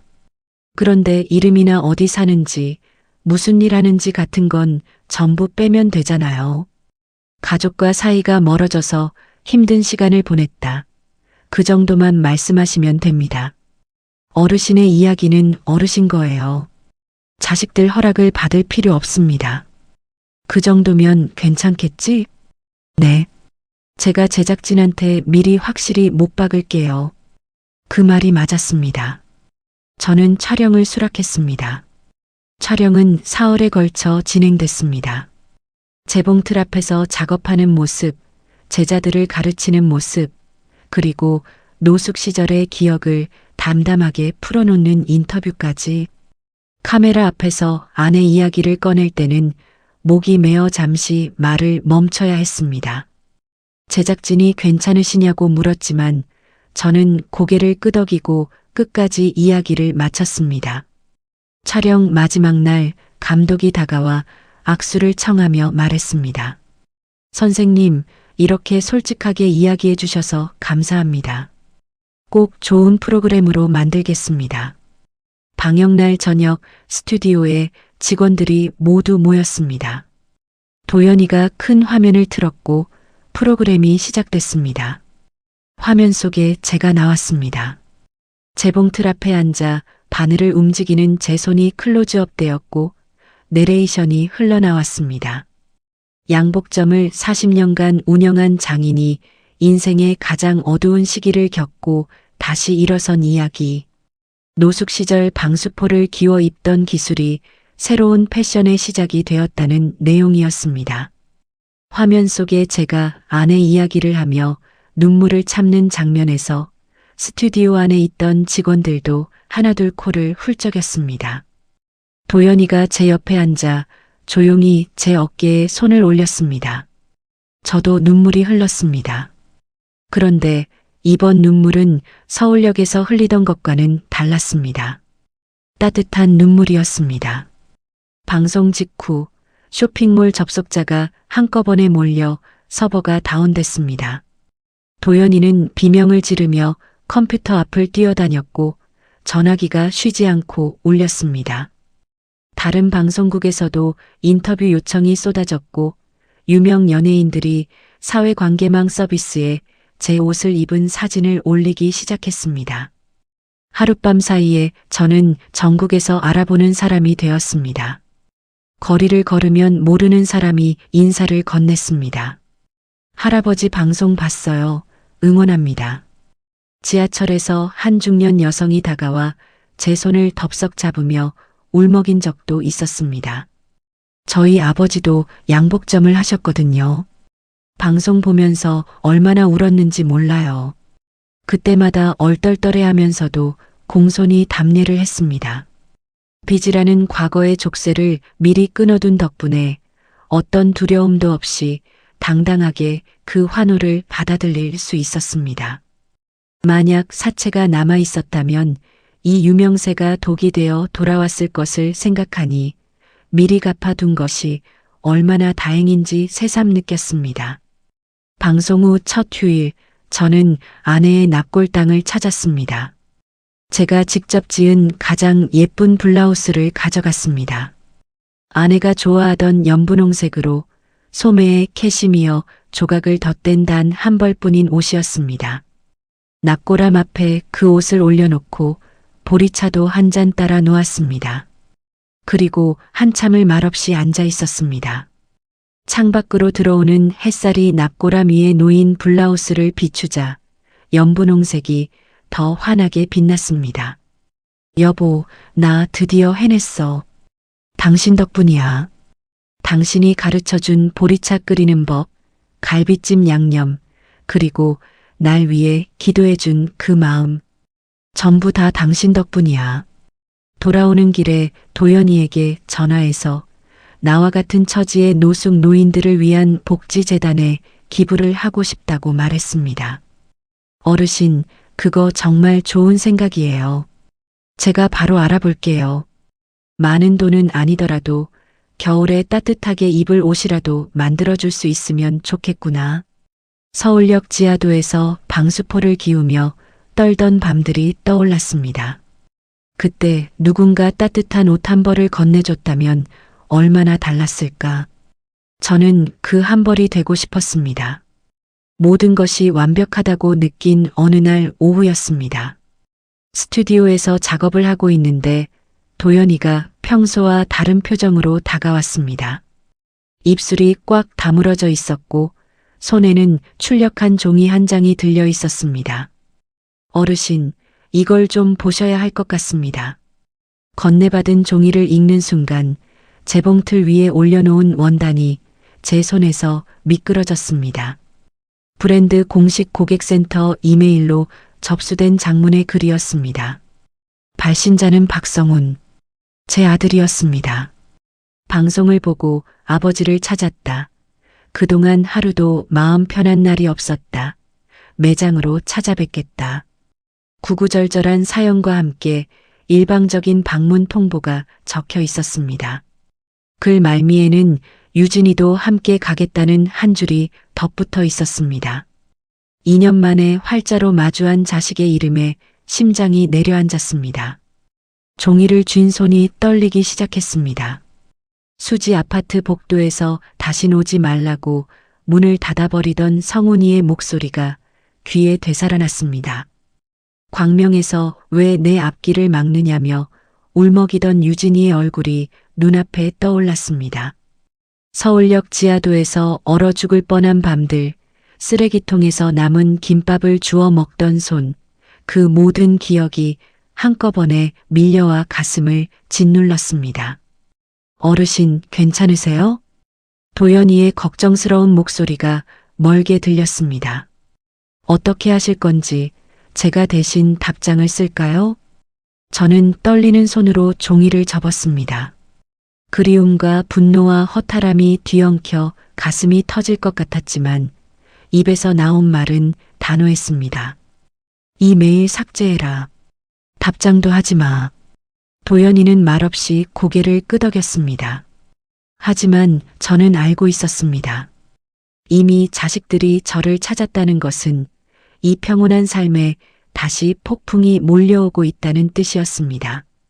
재봉틀 앞에 다시 앉았지만 그날 오후 제 바느질에는 처음으로 흐트러짐이 있었습니다. 메일을 삭제한 지 닷새가 지났습니다. 답장이 없으면 포기하겠지 하는 기대는 부모인 제가 더 잘 알았어야 했습니다. 그 아이들은 포기할 상황이 아니었으니까요. 그 닷새 동안 저는 일에 집중하려고 애를 썼습니다. 하지만 재봉틀 앞에 앉으면 자꾸 메일 속 성훈이의 글이 떠올랐습니다. 하루도 마음 편한 날이 없었다는 그 말이 진심일까 아닐까? 밤마다 그 생각에 뒤척이다 겨우 잠이 들곤 했습니다. 그날은 오후 2시쯤이었습니다. 1층 매장에서 소란이 들려왔습니다. 직원 한 명이 급하게 2층 작업실로 올라와 말했습니다. 선생님, 아래에서 손님 2분이 안내를 안 받겠다며 직접 올라오시겠다고 하시는데요. 가족분이라고 하십니다. 가족이라는 한마디에 제 손이 멈췄습니다. 계단을 내려가는 동안 심장이 빨라지는 것을 느꼈습니다. 1층 매장 입구에 2사람이 서 있었습니다. 성훈이와 유진이었습니다. 성훈이는 잘 다려진 양복에 매끈한 구두를 신고 있었고 유진이는 명품 가방을 어깨에 걸치고 있었습니다. 겉모습만 보면 여전히 번듯했습니다. 하지만 재단사의 눈은 겉감 아래의 안감을 봅니다. 성훈이의 양복 소매 끝이 살짝 해져 있었고 구두 밑창도 닳아 있었습니다. 유진이의 눈 밑에는 화장으로도 가리지 못한 짙은 다크서클이 드리워져 있었고 입술은 립스틱 아래로 바짝 말라 갈라져 있었습니다. 이 2사람의 안감은 엉망이었습니다. 저를 발견하자 성훈이가 먼저 바닥에 털썩 주저앉았습니다. 유진이도 따라 무릎을 꿇었습니다. 아버지, 성훈이의 목소리가 매장 전체에 울렸습니다. 주변 손님들과 직원들의 시선이 일제히 쏠렸습니다. 유진이도 아빠하며 울음을 터뜨렸습니다. 손님 한 분이 무슨 일이냐며 다가오려 했고 직원들은 당황해서 서로 얼굴만 쳐다보고 있었습니다. 저는 이를 악물었습니다. 여기서 장면을 만들 수는 없었습니다. 일어나서 따라와. 차갑고 낮은 목소리로 말하고 2층 작업실 안쪽의 개인 집무실로 향했습니다. 2사람이 고개를 숙인 채 뒤따라왔습니다. 계단을 오르는 동안 뒤에서 유진이가 흐느끼는 소리가 들렸고 성훈이는 연신 코를 훌쩍이고 있었습니다. 작업실을 지나갈 때 도연이와 보조 재단사들의 시선이 일제히 우리를 따라왔습니다.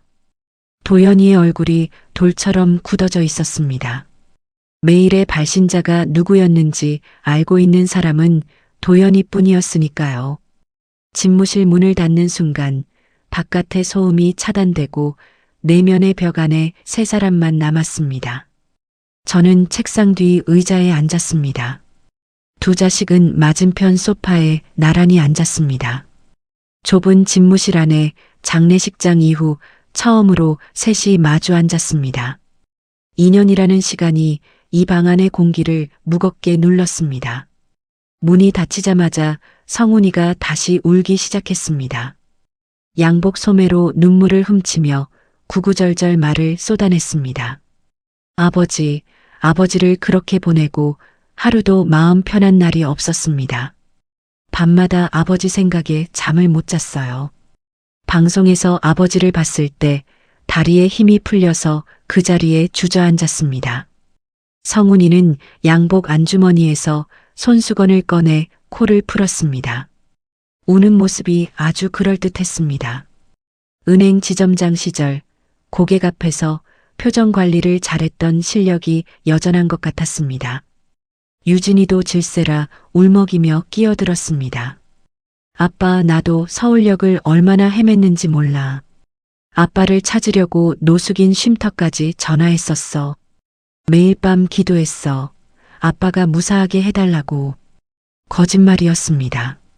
서울역에서 석 달을 지냈지만 제 자식들의 그림자는 한 번도 본 적이 없었습니다. 하지만 저는 아무 말 하지 않았습니다.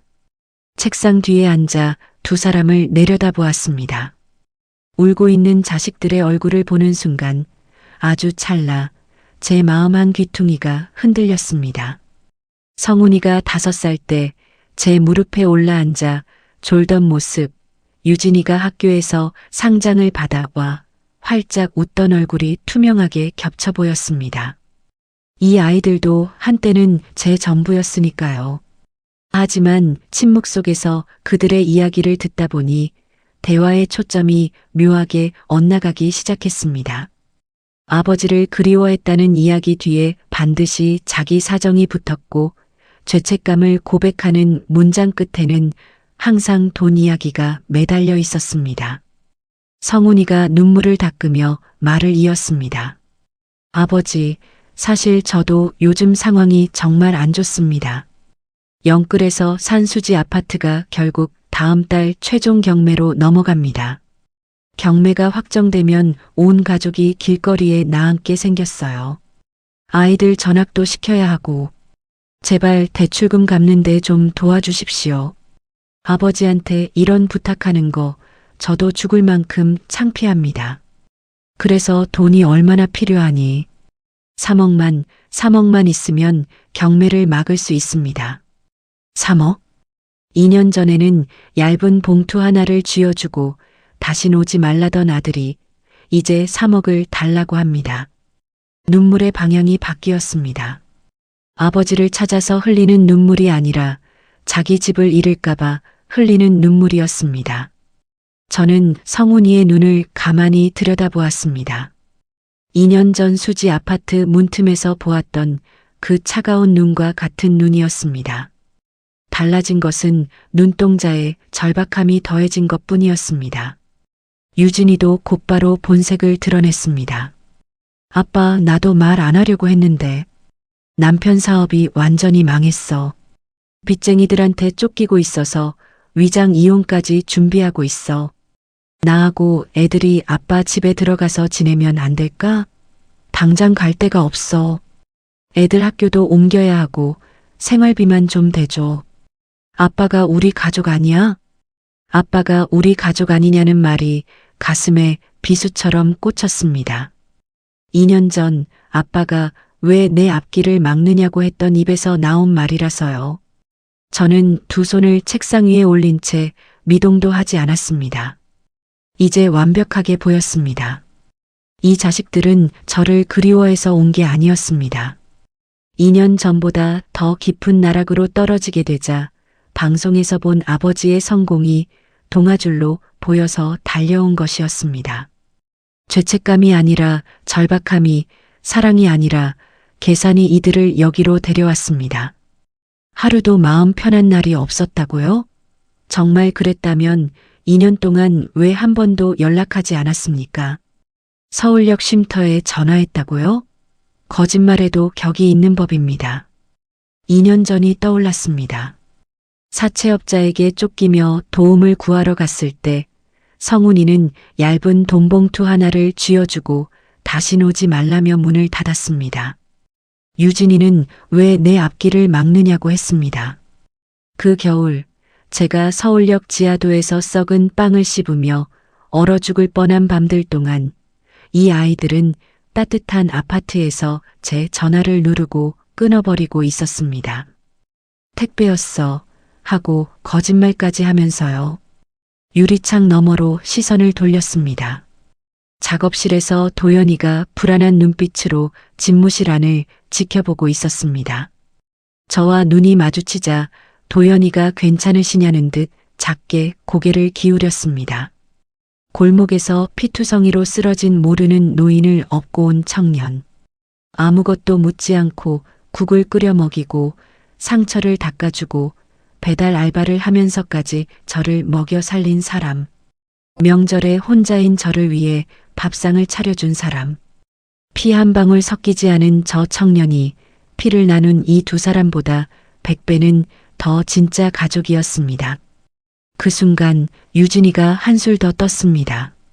제 시선이 도연이에게 향한 것을 알아챈 듯 목소리를 낮추며 은밀하게 말했습니다.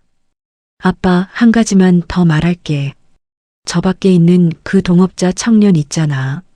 핏줄도 아닌 사람한테 사업을 맡기면 나중에 돈 들고 튀면 어떡해. 내가 재물을 좀 아니까 내가 아빠 회사 재무이사를 맡아줄게. 아빠 재산은 가족이 지켜야지. 아버지가 길바닥에서 죽어가도 모른 척한 사람이 아버지를 살린 사람을 밀어내고 그 자리를 차지하겠다고 합니다. 가족이라는 단어가 이렇게 추악하게 들린 적은 처음이었습니다. 그 한마디가 마지막이었습니다.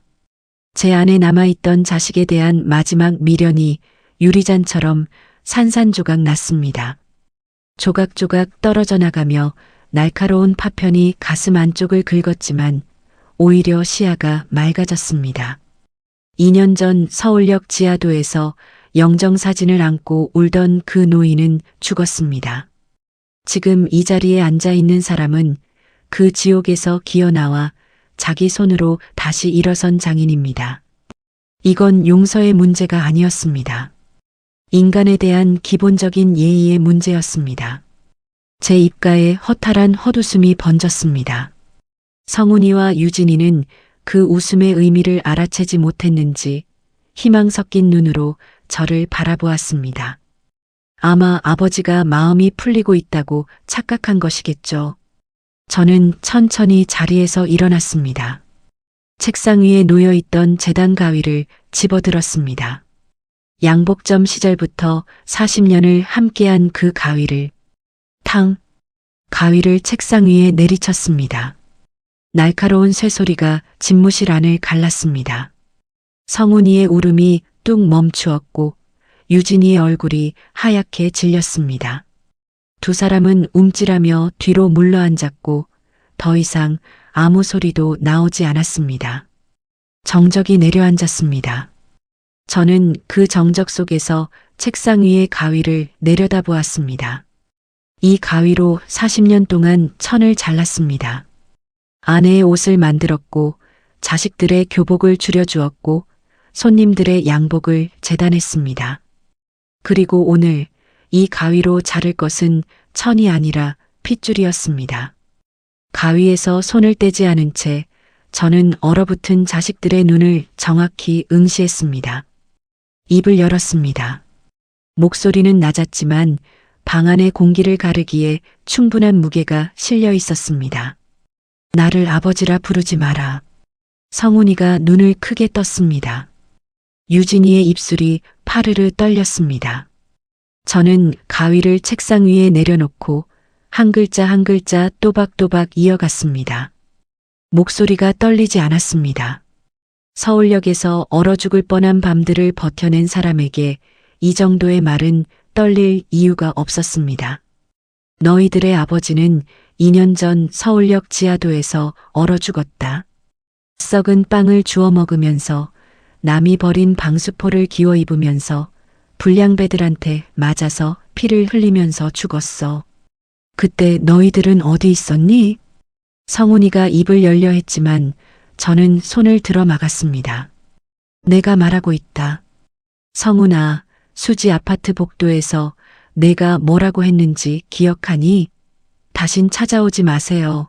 이웃들 눈도 있고 아이들한테도 좋지 않습니다. 그때 내가 준 봉투 안에 든 돈이 얼마인지 아니? 사채 이자의 10분의 1도 안 되는 돈이었어. 그리고 내 아들한테 할아버지가 온 거 아니냐고 물었을 때 너는 택배였다고 거짓말했지. 성훈이의 얼굴에서 핏기가 사라졌습니다. 유진아, 너도 마찬가지야. 왜 내 앞길을 막느냐고 했지. 빚쟁이 아버지가 찾아왔다는 소문이 나면 이혼당한다고. 그때 내 눈에서 흘러내린 눈물이 나를 걱정하는 눈물이었니? 내 체면을 걱정하는 눈물이었니? 유진이가 고개를 떨궜습니다. 대답할 수 없었던 거겠죠. 두 아이의 어깨가 줄어들어 있었습니다. 하지만 저는 동정하지 않았습니다. 서울역 지하도에서 신발을 빼앗기고 맨발로 콘크리트 위에 서 있던 새벽 편의점 쓰레기통에서 삼각김밥 반쪽을 주워 먹던 나드 불량배들에게 얻어맞고 피를 흘리며 아스팔트 위에 쓰러져 있던 밤. 그 모든 순간에 이 두 사람은 제 전화번호를 누르는 것조차 하지 않았습니다. 저는 창밖을 잠시 바라보았습니다. 하늘이 맑았습니다. 작업실 선반 위에 아내의 영정사진이 놓여 있었습니다. 연분홍 블라우스 옆에 세워둔 그 사진 속에서 아내가 웃고 있었습니다. 그 미소를 보며 마음을 다잡았습니다. 시선을 돌려 다시 두 사람을 보았습니다. 마지막으로 할 말은 분명했습니다. 내 재산은 단 1원도 너희들의 아파트 대출금이나 파산 자금으로 쓰일 일은 없다. 그리고 내 동업자를 내가 밀어낼 수 있을 거라고 생각했다면 크게 착각한 거야. 도연이는 내 가족이다. 너희가 아니라. 마지막 문장을 말하는 순간 성훈이의 표정이 일그러졌습니다. 슬픔이 분노로 바뀌는 데는 3초도 걸리지 않았습니다. 아버지, 이렇게까지 하실 겁니까? 피가 어딜 가겠습니까? 피가. 유진이도 눈물을 거두고 목소리를 높였습니다. 아빠, 우리가 잘못한 거 맞아. 근데 그렇다고 남한테 다 주고 자식은 길거리에 나앉으라는 거야? 이래도 아빠야? 가식이 벗겨지자 진짜 얼굴이 나왔습니다. 저를 아버지라고 부르는 입에서 원망과 분노가 쏟아졌습니다. 성훈이는 목에 핏대를 세우고 유진이는 화장이 번진 얼굴로 소리를 질렀습니다. 하지만 그 말들이 더 이상 제 가슴에 꽂히지 않았습니다. 이미 잘라낸 실밥이었으니까요. 아무리 잡아당겨도 다시 이어지지 않는 실이었습니다. 저는 책상 위에 무전기를 들었습니다. 1층에 보안 요원 올려보내주세요. 잠시 후 경호원 2명이 집무실로 들어왔습니다. 저는 그들을 향해 고개를 끄덕이며 말했습니다. 이 두 분을 건물 밖으로 안내해 주시길 바랍니다. 경호원들이 다가가자 성훈이가 벌떡 일어나며 소리를 질렀습니다. 아버지, 이러시면 안 됩니다. 저는 아버지 아들이라고요. 유진이도 악을 쓰며 제 팔을 잡으려 했지만 경호원이 가로막았습니다. 두 사람은 경호원들에게 양팔을 붙잡힌 채 복도로 끌려나갔습니다. 집무실 유리창 너머로 그 모습이 보였습니다. 성훈이는 양복 매무새가 흐트러진 채 버둥거렸고 유진이는 구두 한 짝이 벗겨진 것도 모르고 악을 쓰고 있었습니다. 멀어져가는 발소리 사이로 유진이의 울부짖음이 들렸고 성훈이가 후회할 거라는 협박을 내뱉는 소리가 희미하게 이어졌습니다. 계단을 내려가는 발소리가 점점 작아지더니 결국 사라졌습니다. 집무실에 혼자 남겨졌습니다. 고요했습니다. 저는 의자에 천천히 다시 앉았습니다. 가슴 한복판에 거대하게 자리 잡고 있던 무언가가 풀려나가는 것을 느꼈습니다. 어깨가 가벼워졌습니다. 등이 펴졌습니다. 슬픔도 아니고 후련함도 아닌 어떤 완벽한 해방감이었습니다. 40년 동안 양복점을 운영하면서 한 벌의 옷을 완성하면 실밥을 뜯는 마무리 작업을 합니다. 시침질로 잡아두었던 보조실을 하나하나 잡아당겨 빼내면 비로소 옷이 완성됩니다. 방금 제가 한 일이 그것이었습니다. 45해를 부모로 살며 짊어졌던 시침실을 뜯어낸 것입니다. 문이 조심스럽게 열렸습니다. 도연이가 들어왔습니다. 손에는 김이 피어오르는 잔 하나가 들려 있었습니다. 보리차였습니다. 아내가 끓여주던 것과 똑같은 따뜻한 보리차. 도연이가 그 잔을 제 앞에 가만히 내려놓았습니다. 아무 말도 하지 않았습니다. 밖에서 다 들었을 텐데 그래도 이 청년은 아무것도 묻지 않았습니다. 처음 만났을 때부터 그랬습니다. 골목에서 피투성이 노인을 업어다 놓고도 어디서 왔느냐고 묻지 않았던 그 마음이 2년이 지난 지금도 변하지 않았습니다. 어르신, 괜찮으시죠? 저는 보리차를 한 모금 마셨습니다. 구수한 향이 목구멍을 타고 내려갔습니다. 찻잔을 내려놓고 도연이를 향해 환하게 웃었습니다. 오랫동안 잊고 있었던 진심이 담긴 웃음이었습니다. 괜찮다. 이제 진짜 괜찮아. 몇 달이 흘렀습니다. 우리 브랜드가 해외 유명 패션 행사에 초청받았습니다. 한국을 넘어 세계 무대에 서게 된 것이었습니다. 무대 뒤편에서 저는 최고급 슈트를 차려입고 무대에 오를 모델의 마지막 옷매무새를 손보고 있었습니다. 어깨 라인을 반 센티 올려주고 소매 끝단의 실밥을 잡아주었습니다. 제 손을 거치자 옷이 모델의 몸에 완벽히 안착했습니다. 모델이 무대 위를 걸어갈 때 관객석에서 터져나오는 박수 소리가 무대 뒤까지 울려왔습니다. 그 즈음 저는 브랜드의 모든 지분과 경영권을 도연이에게 정식으로 넘겼습니다. 저는 명예수석 디자이너로 남기로 했습니다. 도연이는 한사코 거절했지만 저는 그 고집스러운 청년의 어깨를 두드리며 말했습니다. 내가 없었으면 이 브랜드도 없었어. 내 것이 맞아. 나는 바느질만 할 수 있으면 돼. 대신 저는 제 개인 자산으로 새로운 일을 시작했습니다. 노숙인과 소외계층 노인들을 위한 기술교육센터를 세운 것이었습니다. 재단과 바느질을 가르치며 손으로 먹고 살 수 있는 길을 열어주는 곳이었습니다. 센터 이름은 한참을 고민하다가 아내의 보리차에서 따왔습니다. 보리차처럼 소박하지만 따뜻한 곳이 되기를 바라는 마음이었습니다.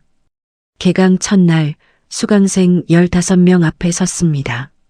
구분 등에 낡은 옷을 걸친 분들이었습니다. 어떤 분은 제가 서울역에서 보았던 얼굴과 비슷한 표정을 하고 계셨습니다. 세상에서 필요 없는 사람이 되었다고 믿는 눈빛. 저도 알고 있었습니다. 불과 2년 전 저도 그 눈을 하고 있었으니까요. 내복도 없이 떨던 노인이 아니라 누군가의 멘토로 강단에 서 있는 제 모습이 새삼 믿기지 않았습니다. 떨리는 마음을 다잡고 입을 열었습니다. 찢어지고 버려진 옷감도 장인의 손을 거치면 명작이 됩니다. 여러분의 망가진 인생도 다시 기워낼 수 있습니다. 제가 그 증거입니다. 수강생들의 눈빛이 달라졌습니다. 누군가는 고개를 끄덕였고 누군가는 울먹였습니다. 앞줄에 앉은 할머니 한 분이 주름진 손으로 눈물을 닦으셨습니다. 저는 그분에게 바늘 하나를 건네며 바늘 잡는 법부터 천천히 가르치기 시작했습니다. 그 거칠고 떨리는 손이 바늘을 쥐는 모습에서 2년 전 서울역 지하도에서 녹슨 바늘을 주워들던 제 손이 겹쳐 보였습니다. 강연을 마치고 건물 밖으로 나오자 맑은 봄 햇살이 쏟아졌습니다. 벚꽃이 바람에 흩날리고 있었습니다. 계단 아래에서 도연이가 기다리고 있었습니다. 양손에 보리차 2잔을 들고 활짝 웃고 있었습니다. 어르신, 첫 수업 어떠셨어요? 나쁘지 않았어. 저는 도연이의 어깨에 팔을 올렸습니다. 도연이도 제 등에 팔을 둘렀습니다. 보리차를 한 잔씩 들고 나란히 걸었습니다. 벚꽃잎이 보리차 위에 떨어져 동그랗게 떠다녔습니다. 둘이 나란히 걸어가는 그림자가 봄 햇살 아래 길게 늘어졌습니다. 피는 섞이지 않았지만 그 어떤 핏줄보다 단단한 두 사람이었습니다. 눈부신 하늘을 올려다보며 아내에게 마지막 말을 전했습니다. 여보, 우리 인생은 실패작이 아니었어. 찢어지고 해지고 버려졌지만 그 모든 상처를 한 땀 한 땀 기워냈더니 세상에서 가장 아름다운 옷이 됐어. 당신이 곁에서 끓여주던 보리차 한 잔의 온기가 아직도 내 안에 남아있어. 그 온기로 나는 오늘도 바느질을 합니다.